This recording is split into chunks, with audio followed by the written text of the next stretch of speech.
The Yangtze, China's longest river, rising from the Qinghai-Tibet Plateau, flows eastwards for 6,300 kilometers, eventually reaching Yuantuojiao in Jiangsu Province in eastern China, where it flows into the sea.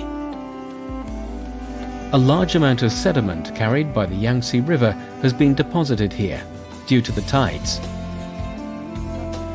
Gradually, the sandbar is becoming a growing and extending beach plain. It has also become a popular stopover for a large number of migratory birds.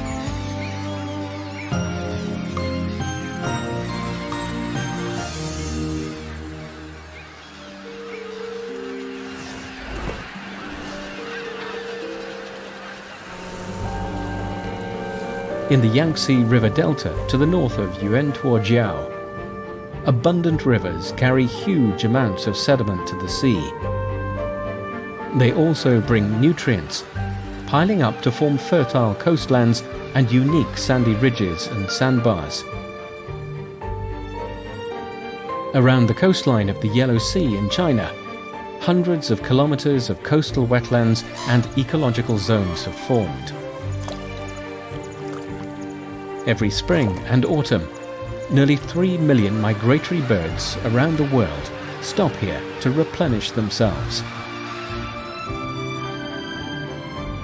The Yangtze River Delta, next to the Yellow Sea, is one of China's most economically developed and densely populated regions. While the economy is developing rapidly, a large number of coastal wetlands have been preserved. This creates valuable habitats for millions of migratory birds and endangered species that prefer not to be disturbed. Today, sediment accumulation and continental shelf settlement are two dynamic geological forces, which are constantly shaping the landscape and ecological processes of the Yellow Sea and Bohai wetlands, making it one of the most diverse and richest coastlines in the world. It is an organic combination of natural, biological and human functions, and a key hub on the East Asian-Australasian Flyway of migratory birds.